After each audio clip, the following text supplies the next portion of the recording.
m'appelle Stéphane Lation, je travaille dans l'amélioration de l'efficacité des personnes, d'efficacité professionnelle et privée depuis une quinzaine d'années. Je fais également du télétravail depuis 15 ans et j'ai 2 petits garçons.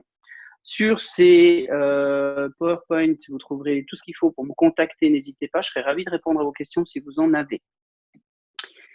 Aujourd'hui, on va voir qu'est-ce que c'est un bon environnement de télétravail. Donc, j'ai essayé de réfléchir à ce que vous aviez pu mettre en place depuis le début et qu'est-ce que vous auriez besoin d'entendre aujourd'hui pour aller plus loin. Certaines choses pourront vous paraître logiques. Prenez-les pour des rappels, prenez-les pour des questionnements de est-ce que c'est logique, mais est-ce que je le fais ou est-ce que je peux faire attention de le remettre dans mon quotidien. Des fois, on oublie de mettre en place des choses logiques. Donc, moi, je me suis dit, un environnement de télétravail adéquat, il est 7 choses. Il est dédié, sécurisé, ergonomique, épuré, efficace, digital et social. Ça, c'est les chapitres d'aujourd'hui qui vont aller assez rapidement, puisqu'on ne va pas aller au fond dans le détail. Mais c'est un peu ces 7 adjectifs qui veulent dire qu'on a vraiment pensé à différentes parties d'un environnement de télétravail qui est bon pour nous et qui est efficace pour faire ce qu'on doit faire. Un environnement dédié pour commencer, idéalement une pièce ou un espace, une chambre parentale. Si vous n'avez pas une pièce dédiée, ça paraît être un bon endroit où commencer à essayer de poser un bureau pour travailler. Pourquoi? Parce que il faut que cet endroit soit aussi isolé que possible. Donc, c'est-à-dire que vous n'ayez pas si vous vous mettez dans un couloir avec tout plein de passages des gens qui vivent avec vous toute la journée, ça va pas aller parce qu'à chaque passage, vous êtes interrompu visuellement, auditivement, on vous voit. Donc, on a des tas de choses à vous demander. Donc, il faut que vous trouviez l'endroit de votre habitation où vous pouvez vous isoler un maximum. Il faut le faire en accord avec les autres habitants. Donc, ça peut vouloir dire 2 choses. Premièrement, que tout le monde identifie cette zone comme une zone protégée dédiée à votre travail.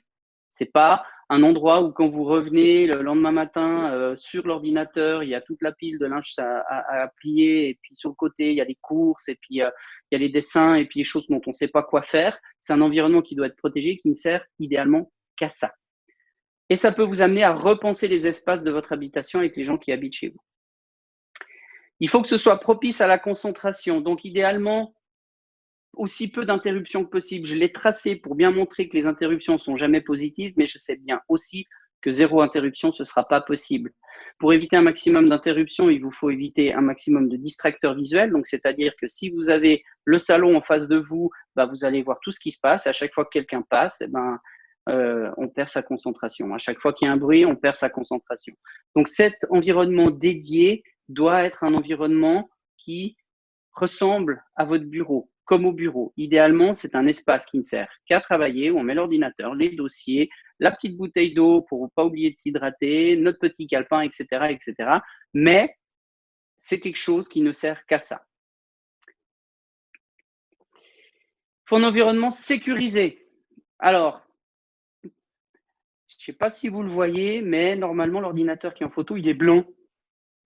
Alors, ce n'est pas une photo à moi, je l'ai trouvé sur Internet, mais c'est le genre dérive qui peut arriver si vous n'expliquez pas clairement à vos enfants, si vous en avez, que c'est un ordinateur de travail.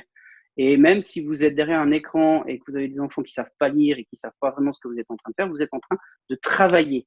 Donc, quelques petits trucs logiques. Fermez votre session quand vous quittez votre poste de travail. Il n'y aura pas d'espionnage industriel probablement. Et vous risquez pas de vous faire voler des informations sensibles. Par contre, ça peut éviter qu'un enfant vienne tapoter sur le clavier pour faire comme papa ou comme maman, ou que votre chat qui décide de passer par là envoie un email qui est noté à votre chef. Donc ça, ce sont des petites choses de base. Quand vous quittez votre poste de travail, vous fermez votre session. Comme ça, il n'y s'y passe rien que vous n'avez pas désiré. Ça peut vous paraître logique, mais il faut un espace de mouvement suffisant et sans risque autour de votre espace de travail. Si vous avez quelqu'un a mis, j'ai pas assez d'espace, j'ai pas assez de place. Si vous n'avez pas la possibilité d'avoir un espace dédié puis que vous utilisez un bout de la table de la cuisine, est-ce qu'il y a assez de place pour tourner autour de vous? Est-ce qu'il n'y a pas des choses qui traînent? Est-ce qu'il n'y a pas des choses dans lesquelles on peut s'encoubler? Soit que vous dites, voilà, le soir, je range tout dans mon sac à dos parce que je ne peux pas faire autrement, puis pendant la journée, je le pose par terre au pied de mon bureau qui est ma table de cuisine. Et quand on passe puis qu'il n'y a pas beaucoup de place, boum, on se prend les pieds dedans. Est-ce que vous avez un espace un peu plus dédié dans lequel vous avez pu faire passer les câbles? Si oui, est-ce que les câbles, on peut s'encoubler dedans ou est-ce qu'ils sont bien rangés? Ce sont des choses qu'il faut voir, qui sont logiques, mais qu'on peut oublier parfois. Et c'est pas anodin. Moi, j'ai travaillé à Nestlé pendant 5 ans au centre, donc à Vevey. C'était une des choses qui était contrôlée régulièrement. Est-ce qu'il y a des choses dans lesquelles on peut s'encoubler? Parce que régulièrement, il y a 1600 personnes qui travaillent là-bas. Il y a des gens qui se prenaient des pieds dans des sacs. Donc voilà, ce sont des choses qu'on peut trouver évidentes. C'est pas pour ça qu'on a fait bien attention de les mettre en place. Attention aussi à pas renverser votre café sur votre clavier. Les claviers n'aiment pas les cafés qui sont renversés dessus. Ça, pour je vois Anna Maria qui fait non de la tête, on est d'accord. C'est toujours un peu problématique. Donc, c'est bien d'avoir de quoi s'hydrater sous la main, peut-être une gourde ou un verre d'eau, mais il faut toujours faire attention. Liquide et informatique ne font pas bon ménage. Voilà, Ouais, attention aux ouais. animaux, dit Marie. Ouais. Tout à fait. Je repense à mon chien qui mordillait les câbles d'alimentation. Alors, c'est jamais très facile. Par contre, peut-être une astuce auquel je pense maintenant. Si vous avez un câble d'alimentation qui, vous savez, qui fait comme un pont, parce qu'il doit relier une prise à votre ordinateur, mettez Ouais. simplement une rallonge. Et puis, faites attention à ce que la rallonge aussi, elle ait de la place pour être étendue ou que si on touche la rallonge, ça tire pas votre ordinateur. Donc ça, des fois, c'est tout bête. Ça prend 5 secondes de plus, mais c'est arrivé qu'en se prenant les pieds dans le câble, vous avez le téléphone, enfin, l'ordinateur qui tombe, et puis c'est autrement plus compliqué par la suite. Effectivement, ce sont des petites choses qui sont logiques quand on en parle et qui ne sont pas forcément évidentes quand il faut commencer à travailler avec un peu de stress que peut provoquer cette situation. J'aimerais attirer votre attention sur les méfaits du manque d'ergonomie. Si vous n'avez pas un poste de travail qui est ergonomique, vous avez des risques de développer avec les semaines et les mois des troubles et des douleurs oculaires, des difficultés de concentration et des maux de tête, des tensions et des douleurs dans l'appareil locomoteur. L'appareil locomoteur, c'est tout ce qui vous permet de vous tenir debout, de marcher, de reculer, de vous asseoir, etc. Et des inflammations des nerfs et des tendons, principalement dans le bras et le poignet. Pourquoi je mets un accent là-dessus? C'est parce que quand vous commencez à avoir des troubles qui ressemblent à ça veut dire que ça fait déjà plusieurs semaines, mois ou années que l'ergonomie n'est pas correcte pour votre poste de travail et que vous faites souffrir votre corps. C'est déjà presque trop tard. Donc, ce sont des choses auxquelles il faut prêter attention dès le début. Donc, un environnement de travail, il est ergonomique. On va essayer de préserver nos petits yeux pour pas qu'ils ressemblent à ça à la fin des journées. Donc, ça veut dire quoi concrètement? Si vous pouvez avoir un écran externe, c'est toujours mieux. Si vous êtes en train de travailler sur un iPad ou si vous êtes en train de travailler sur un ordinateur portable, vous êtes vraiment en train de faire, si vous avez beaucoup d'informations à mettre à l'écran, vous faites vraiment travailler vos yeux. Ma femme, elle est comme ça face à son écran. Elle a un ordinateur portable, elle fait du Excel et chaque fois que je la vois travailler devant, je me dis mais c'est pas possible, elle a encore réduit l'espace entre sa tête et son écran. Donc ça demande des efforts vraiment violents pour vos yeux, c'est pas agréable. Donc si vous avez la possibilité d'avoir un écran externe, eh ben il faut absolument que vous en profitiez.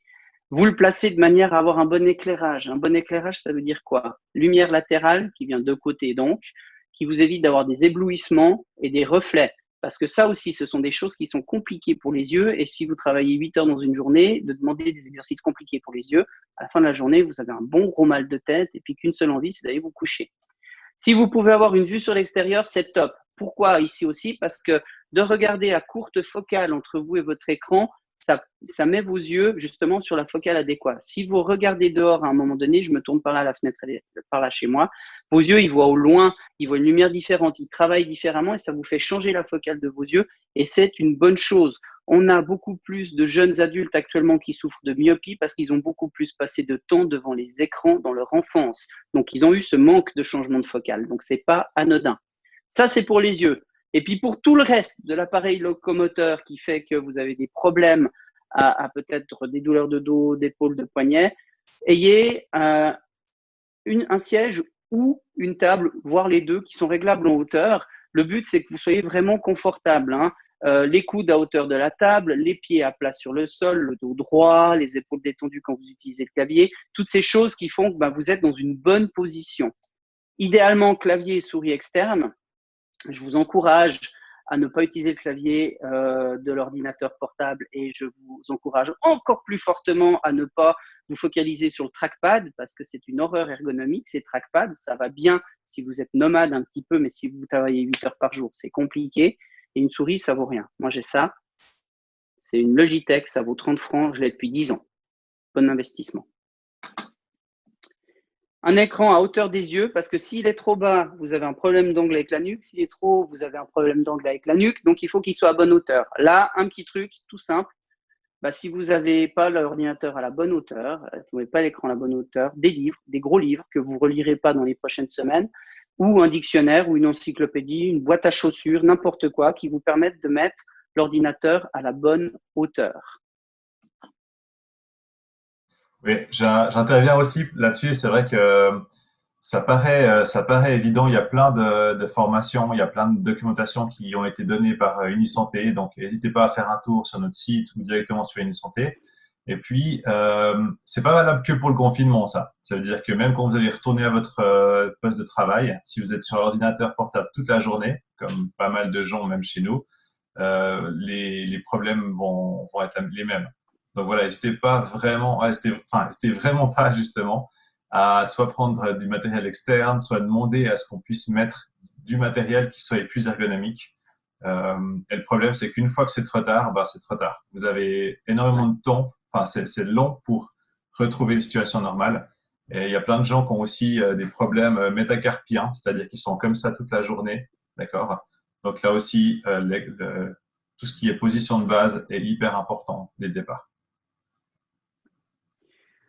Moi, j'irais même plus loin. Si votre employeur ne peut ou ne veut pas vous fournir ce qui est nécessaire pour être ergonomique, moi, je le prends moi-même. La souris que je vous ai montrée, je l'avais achetée pour travailler à Nestlé à l'époque parce que simplement, je ne pouvais pas attendre qu'on me propose une souris.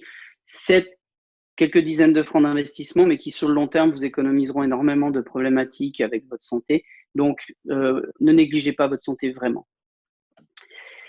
Un environnement de travail, de télétravail adéquate est épurée. Alors, je vous ai mis cette photo qui a été une source d'inspiration pour moi quand j'ai travaillé au mien ces derniers mois.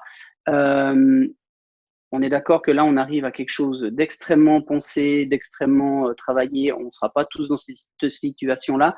Mais qu'est-ce qu'il faut retenir de ce qu'on voit sur l'image? Il faut une surface de travail suffisante. Si vous prenez les recommandations de la Confédération, 160 cm par 80. Alors, on est d'accord, c'est pas forcément possible partout et c'est même peut-être possible dans pas beaucoup d'endroits. Qu'est-ce qu'il faut retenir? C'est que la surface de travail suffisante, elle doit vous permettre justement de respirer sur votre bureau. Donc, il ne faut pas que vous soyez cougné entre deux piles de four et que vous n'ayez pas la place de bouger.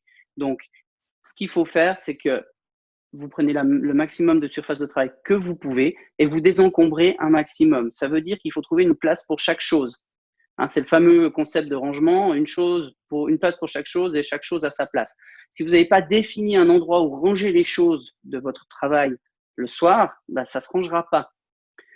Donc, ayez à proximité un espace de rangement. Ça peut être un bac, ça peut être un tiroir, ça peut être un caisson dans un meuble, ça peut être vous pouvez libérer un étage de bibliothèque, vous pouvez mettre un tiroir sous le lit. Enfin, il y a plein de manières de trouver un espace. Mais il faut que ce soit un espace dédié à ça, que vous sachiez qu'est-ce qui va dedans et que vous sachiez naturellement où le ranger. Mettez tout dans des fours, des dossiers, ça se range plus facilement, ça vous permet d'être classé. Et une astuce que je vous donne pour diminuer le nombre de papiers que vous avez, j'ai passé de nombreuses années à scanner. Quand j'étais en entreprise, les scanners, donc les imprimantes qui faisaient scanner, allaient très vite. J'en ai encore une à la maison, mais c'est pas un foudre de guerre.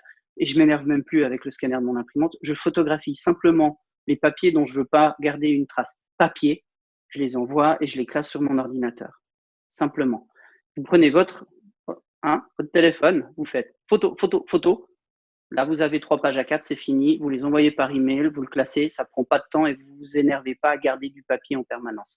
Donc, vous posez-vous la question, est-ce que je dois juste garder cette information qui est sur une feuille A4 ou est-ce que je dois garder le papier parce que X ou Y? Et ça, si vous commencez à prendre cette bonne habitude de digitaliser simplement avec une photo, puis de classer sur votre ordinateur, vous allez avoir beaucoup moins de choses à mettre sur votre bureau de facto. Et ranger tous les soirs. Ça, c'est important. Parce que quand vous arrivez le matin et puis que vous avez un bureau rangé, puis que vous savez où vous démarrez, c'est beaucoup plus agréable de démarrer une journée que s'il faut commencer par enlever la corbeille de chaussettes à plier et puis nettoyer les restes du petit déjeuner. Gardez votre espace de travail aussi rangé que possible. Alors, ça fait maintenant 3 semaines que je vous donne des bons conseils. Je me suis dit que vous seriez peut-être intéressé à savoir dans quoi moi je travaille. C'est l'histoire de ma vie, dit Rebecca. Vous ne sentez pas toute seule dans cette situation, Rebecca, on est nombreux. Ça, c'est mon espace de travail. Voilà, je vous ai pris une photo ce matin, 9h21, on atteste l'horloge.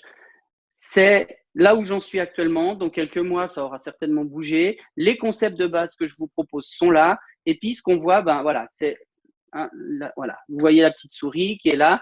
On a un bac pour ranger les choses, dans lequel normalement se rangent aussi les fours que vous voyez sur le côté, mais actuellement le tiroir du haut, il est occupé par les cadeaux de la fête des mères. Alors c'est secret, mais il faut pas dire. Mais du coup, momentanément, les bacs, ce bac dans lequel j'ai toutes mes fours ne sert pas à ça. Sur le bureau, qui est un bureau assis debout Ikea de base, j'ai une lampe Ikea dans laquelle je peux poser mon iPhone pour le faire charger. J'ai aussi une petite prise USB pour recharger d'autres choses, donc j'ai pas toujours besoin de courir après les câbles, de sortir des choses pour les ranger. J'ai un clavier ergonomique qui vaut une centaine de francs, ma petite souris qui m'a coûté 30 francs il y a 10 ans, vraiment pas grand-chose. Tous mes stylos, mes feutres, ils sont dans cette grande boîte blanche qui est une boîte d'Apple Watch que j'ai récupérée, donc 0 francs. Et mon ordinateur portable qui me sert pas vu que je me suis octroyé le luxe d'un grand écran, il est debout et il est bloqué dans un support à enveloppe qui traîne, je pense, depuis mon adolescence dans mes cartons. Donc, on est sur de la récupération. Il y a plein de petits trucs et astuces que vous pouvez mettre en place pour aménager votre espace de travail en mode MacGyver. Si vous avez des pages A4 que vous ne savez pas quoi faire, prenez une boîte à chaussures, glissez-la sous le lit quand vous vous en servez pas, etc., etc. Je vous recommande un réseau social si vous cherchez des bonnes astuces pour ça, c'est Pinterest. Pinterest, c'est pas très intéressant pour faire un réseau social, mais c'est bourré d'images de gens qui ont décoré leur intérieur, qui ont des petits trucs et astuces comme ça. Vous trouverez beaucoup d'inspiration. Et je termine le petit tour par le petit crochet dans lequel je mets mon casque pour m'isoler quand j'en ai pas besoin. Voilà où moi j'en suis. Cédric, je te passe la parole. Vas-y. Comme on a tous la chance d'avoir un bureau qui est bien rangé, je voulais quand même vous déculpabiliser parce que probablement que le vôtre ressemble au mien, c'est-à-dire plein de bonne volonté, mais finalement pas forcément toujours rangé. euh, ce que je pense, c'est que effectivement, vous voyez que j'ai la chance d'avoir un écran externe, j'ai monté mon ordinateur de l'état de veau un peu aussi, donc actuellement, bah, je suis en face. J'ai mon écran portable pour si je dois travailler sur des choses un peu plus grandes. Et du coup, là, l'avantage, c'est que bah, si vous avez besoin de faire un zoom, bah, vous êtes en face. Si vous avez besoin de travailler, vous êtes directement sur votre bureau. Moi, j'ai la chance aussi d'avoir une fenêtre externe qui est là. Alors, quand il fait trop beau, c'est compliqué. Mais j'ai tout un tas de choses un petit peu en bordel, comme vous voyez aussi sur la gauche. Et c'est OK. C'est OK parce que je me dis, bon, je rangerai quand j'ai le temps. Et puis finalement, bah, c'est pas si grave que ça. Par contre, le plus important pour moi, comme vous le voyez, c'est d'avoir une bouteille d'eau. Et ça, je la remplis, je pense, 2 fois par jour, c'est 1 litre. Et donc, je bois 2 litres minimum par jour. Donc, voilà. J'espère que ça vous donne des autres idées, des pistes. J'ai aussi un casque, comme vous voyez. J'ai un clavier externe, j'ai des stylos, j'ai un petit bonhomme.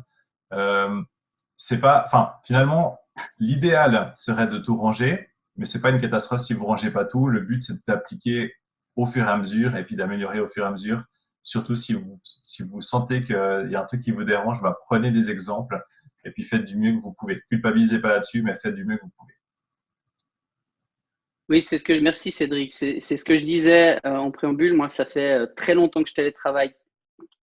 Une année, ça fait que je télétravaille complètement. J'ai fait beaucoup de télétravail avant, donc je me suis peaufiné un environnement de travail au fil des mois. Le mien n'a pas ressemblé à ce que vous avez vu instantanément. C'est toujours, en plus c'est quelque chose que je trouve ludique, donc je suis toujours en train d'essayer de trouver un petit peu des raffinements, des choses comme ça. Mais le but était en tout cas pas de vous donner mauvaise conscience, mais de vous montrer jusqu'où on pouvait aller. Et puis, si il y a juste une chose par laquelle il faut commencer, ce sera l'ergonomie pour moi, parce que de tout ça découle le reste. Ensuite, un environnement de télétravail adéquat, il est efficace. Alors, ça veut dire quoi? Ça veut dire que quand vous êtes chez vous et que vous avez un souci avec votre matériel informatique, il faut que vous sachiez spécifiquement qui contacter.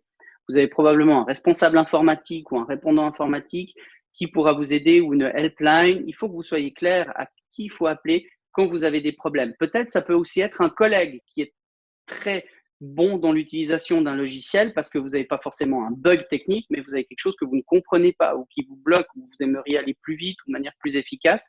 Ça peut être bon de savoir vers qui vous tournez. Je vous propose aussi, pour que ce soit efficace, de nettoyer tout ce qui traîne comme disait Cédric, tout ce qui est en suspens, tous les en cours, tout ce qui peut justement vous traîner sous les yeux alors que c'est pas aujourd'hui que vous allez le faire ou même demain ou même cette semaine. Et puis toutes ces choses-là, ça vous prend de l'énergie, ce sont des distracteurs visuels. Donc si vous arrivez à les classer, à les finir, à les photographier, à les ranger dans la boîte à chaussures, peu importe, c'est toujours ça de gagner pour votre cerveau.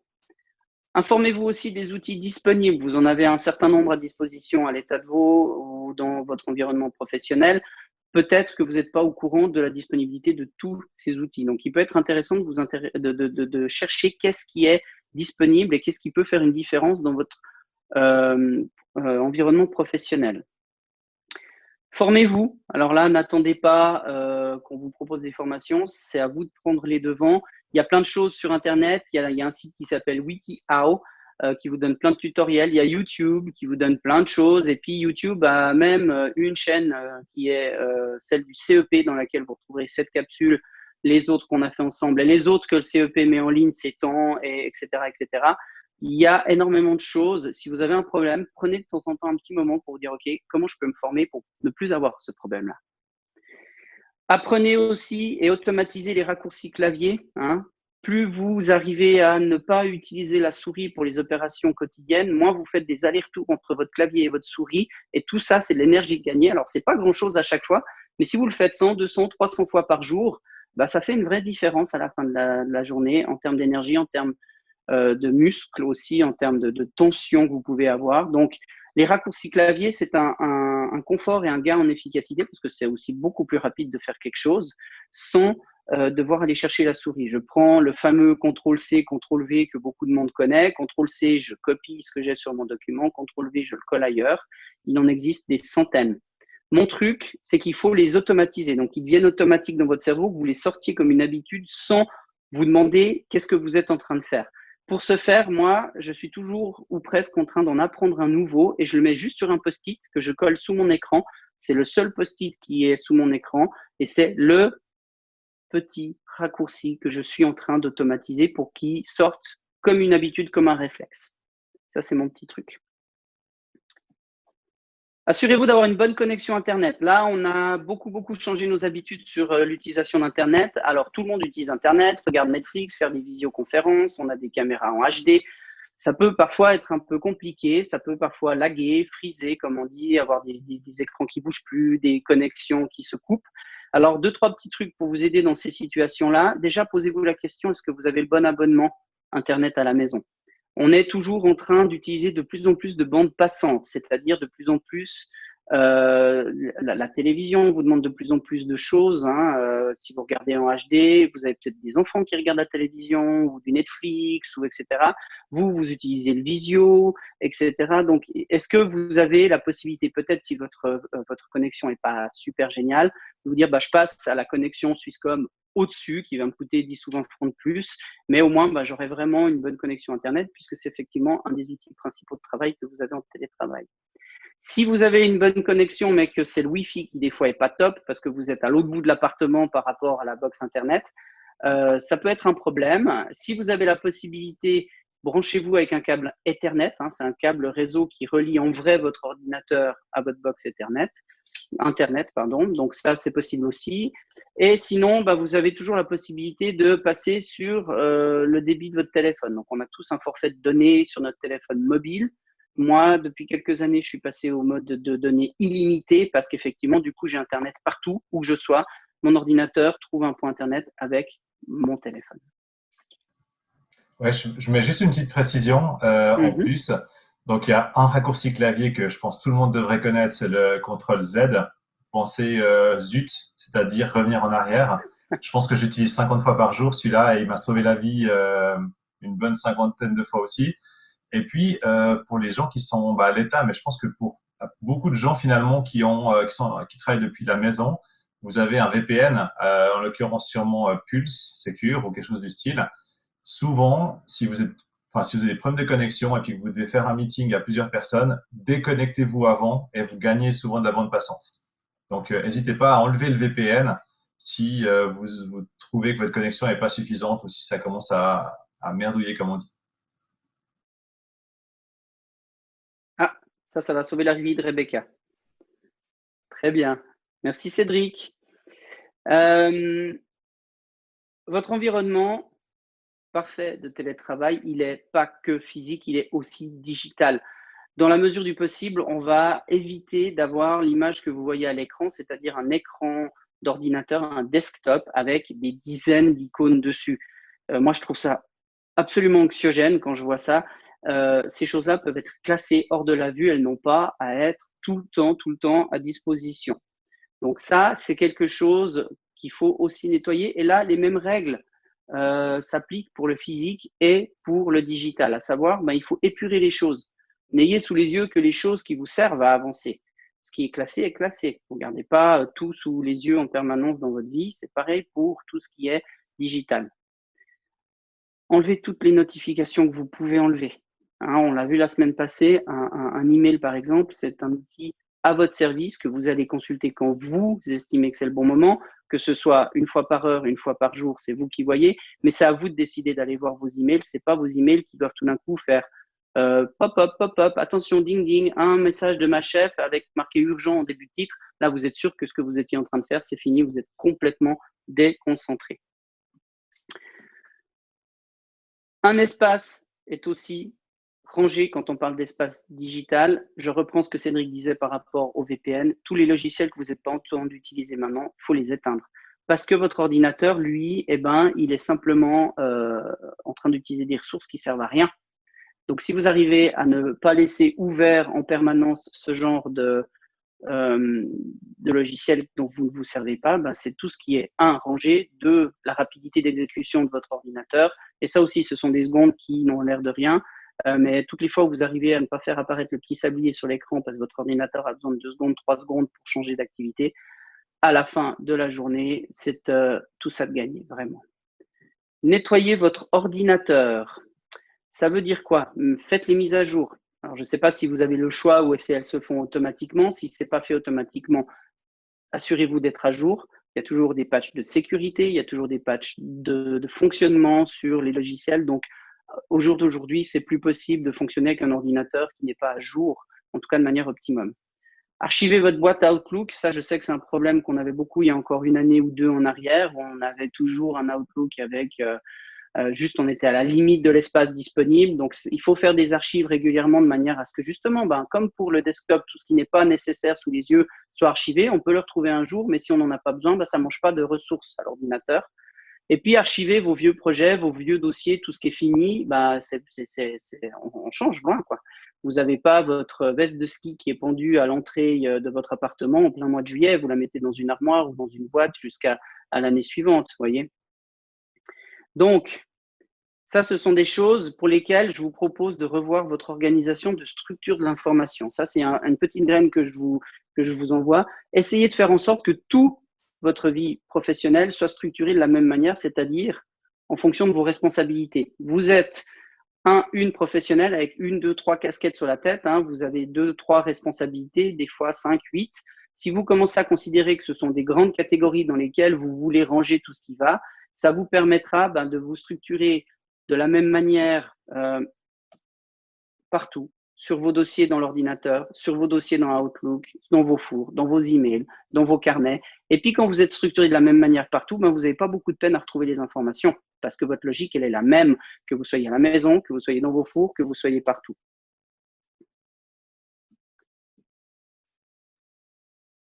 Un environnement de télétravail adéquat, il est aussi social.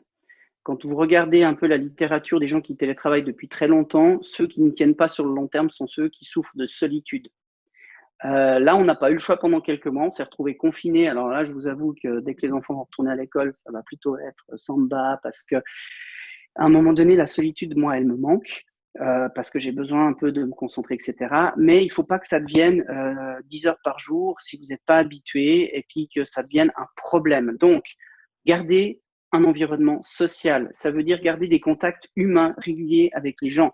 Humain, ça ne veut pas dire forcément physique, ça peut être un coup de téléphone, ça peut être un Skype, ça peut être une visio, ça peut être quoi que ce soit, mais juste garder des contacts avec des vrais gens. Je vous propose une astuce pour garder un contact avec vos collègues. Planifiez-vous des cafés Skype. Alors, ce n'est pas moi qui ai pensé à cette astuce, c'est un ancien collègue qui me l'a donné, qui faisait beaucoup de télétravail. c'est de dire, voilà, ben, au lieu d'envoyer une invitation pour une réunion, peut-être envoyer une invitation à quelqu'un avec qui vous avez envie de papoter pour boire un café Skype. Le jour J, vous vous connectez tous les deux à Skype, pas forcément besoin d'avoir le visio, vous pouvez juste peut-être avoir le son, et puis vous allez vous faire un café, vous posez sur la terrasse, puis vous papotez un quart d'heure avec cette personne, comme si vous étiez au café ensemble. Ça a un vrai impact. Hein. Conserver ces interactions, c'est vraiment stimulant pour que vous puissiez vous remettre au travail. Et puis changer un peu, couper avec le job. Hein, c'est le but d'une pause, hein, c'est de couper avec ce que vous êtes en train de faire. Donc ça peut être assez intéressant. Garder contact avec votre famille, avec les amis, etc. aussi, ça paraît logique, mais faire attention à ne pas l'oublier, puisque la notion du temps a tendance à être un peu diffuse quand on travaille à la maison. Et puis, conservez votre fuseau horaire. Très important, ça, messieurs, dames. Conservez votre fuseau horaire. Ça veut dire que si, dans votre travail, les gens arrivent à 8 heures et partent à 5 heures, évitez-vous de vous décaler pour commencer à 11 heures et finir à 21 heures. Parce que là, il y a beaucoup de temps dans votre journée de travail où vous n'êtes pas synchrone avec les gens qui travaillent avec vous. Vous êtes sur un autre fuseau horaire qu'eux. Et puis, du coup, ça devient compliqué de partager, d'avancer au même rythme, etc. C'est possible, mais ce sont des choix de gestion d'entreprise, de travailler en asynchrone. C'est pas qu'il faut que vous vous décolliez par rapport à vos collègues. Varier les lieux, ça c'est important aussi. Alors vous pouvez varier les lieux, que ce soit chez vous ou ailleurs. Alors en ce confinement, on a beaucoup été chez nous. Qu'est-ce que je veux dire quand je dis varier les lieux? Vous êtes derrière un écran d'ordinateur. Pour faire une pause, on en part, c'est une chose. Mais imaginez qu'à un moment donné, vous ayez une activité de brainstorming à faire, que vous pouvez faire sur un bloc de papier, ou que vous ayez quelque chose à relire, que vous avez imprimé, ou que vous ayez quoi que ce soit qui puisse être fait ailleurs, allez vous mettre sur le canapé, allez vous mettre sur la terrasse, allez vous mettre dans le salon, changez d'endroit. Ça casse la monotonie et ça vous permet vraiment de pas vous éteindre et vous étioler au fil des heures de la journée.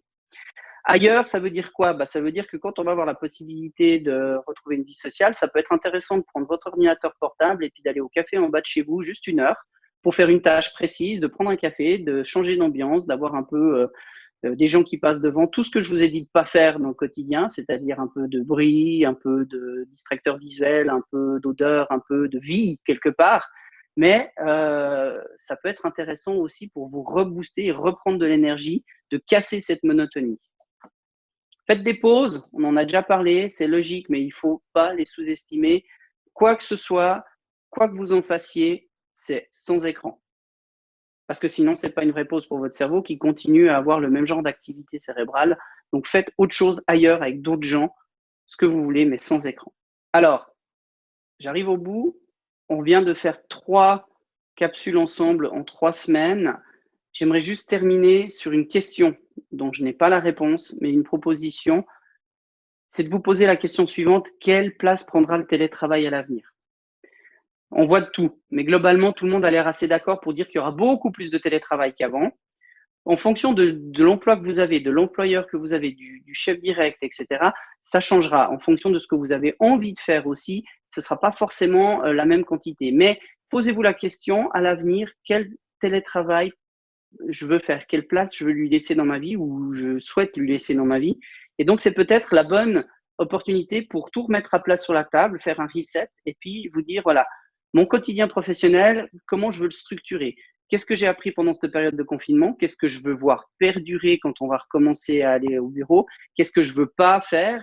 Et puis, finalement, simplement de préparer l'avenir maintenant, pas pour, en cas d'une autre phase de confinement ou quoi que ce soit, vous retrouvez désœuvré comme on a tous pu être désœuvrés quand ça nous est tombé dessus il y a 7 semaines, mais d'être prêt pour l'avenir. Je pense que le télétravail va vraiment, vraiment gagner du terrain. La question, c'est le jour où vous avez l'obligation de repartir en travail ou le jour où vous souhaitez repartir en travail, que vous soyez prêt.